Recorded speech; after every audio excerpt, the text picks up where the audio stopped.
وكده بقى عملنا المحشي خلص اهوت. وده الفرخه، وده ايه البسله، طاجن البسله جميل كده يفتح النفس، والرز بشعريه.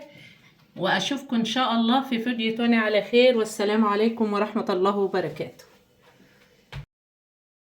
بسم الله الرحمن الرحيم. اللهم صل وسلم وبارك عليك يا حبيبي يا رسول الله.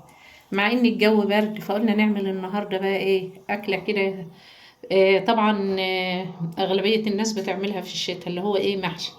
طبعا احنا جبنا ايه بصلتين بشرناهم، وحطينا زيت على زبده، وهنقلب بقى ايه لغايه ما البصله تصفر.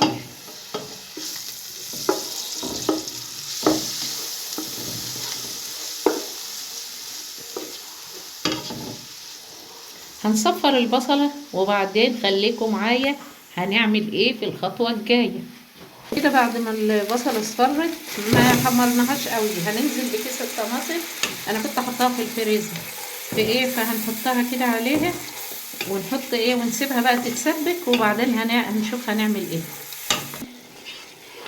وكده طبعا بعد ما ايه الطماطم اتسبكت هنحط بقى ايه كزبرة ناشفة. انا طبعا فيل على شويه كمون، وحطيت ايه شويه توم باودر. ايه شو ايه مكه، ايه مكه كل فيديو عامله لي فيه ازعرينا. حطينا الوقت كزبره ناشفه بعد ما اتسبكت، وشويه فلفل كده متقطعين. بعمل ايه يا تيتا؟ انت شايفه ايه مكه؟ انت كل مره تساليني نفس السؤال. شويه فلفل متقطعين وشويه بصل بقى نيين، مبشورين كده ونيين، بنحطهم بعد ايه ما سبكنا الصلصه. هتقولي لي ليه؟ هقول لكم علشان ده بيعمل كده ما بين ان احنا محمرين البصله وما بين نيه، يعني ايه ماكس كده، وبيديها طعم جميل. وهنقلب بقى نقلب. وطبعا غسلنا الخضره، طبعا انتوا كلكم عارفين بقى خضره شبت، بقدونس، كزبره، غسلناها وهنقطعها ونحطها ونحط الرز ونقلب ونبتدي. الكرنب طبعا مسلوق وجاهز، هنبتدي نلفه بقى، واما نخلص هنوريلكم ازاي المحشي طلع. جبنا بصلايه علشان ايه نحطها في الفرخه، شويه فلفل وملح، وهنحطهم كده على بعض وايه، وهنديهم دعكه حلوه كده. ليه بقى؟ عشان هنحطهم جوه الفرخه. وطبعا ايه انا طبعا حطيت الحله تسخن قوي على النار من غير اي حاجه. والفرخه هنحط بقى فيها البصل كده وندعكها كويس قوي من جوه.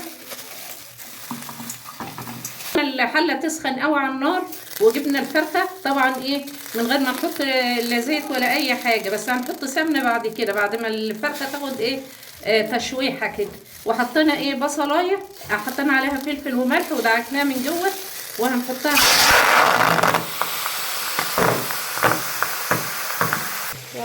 وكده. بعد ما ادينا لها تشويحه كده حطينا ايه ميه تغلي، ايه نحطها بقى ونسيبها تكمل سواها. ونعمل ايه بقى، هنجيب ايه كام بصلايه على جزر ونحطهم بقى كده معاها. حطينا بصل وطماطم وجزر ونسيبها بقى تكمل سواها. نعمل كده بقى ايه طاجن بسله بالجزر والبطاطس، وانا مولعه الفرن هنحطه في قلب الفرن. ده بصله عملتها ايه خرطتها كده خرط صغيره، ده هنعمله ني في ني، وهنحطه في الفرن. شويه توم،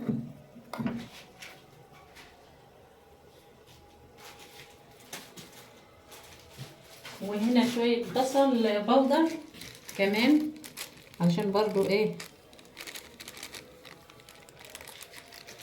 الطعم يبقى كويس كده وما نفتحش عليه بحاجه. شويه بابريكا،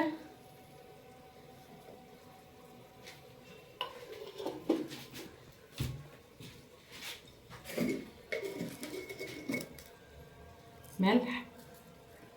طبعا الملح هندوق الحروق بتاع الملح اللي احنا عاوزينه وايه، ونحاول ايه نظبطه كده. والطماطم هنقلب كله مع بعضه ونحطه في الفرن وان شاء الله نزودها كمان بشوية شوربة ونقوم حاطينها في الفرن، وان شاء الله لما تطلع بقى هنوريها لكم.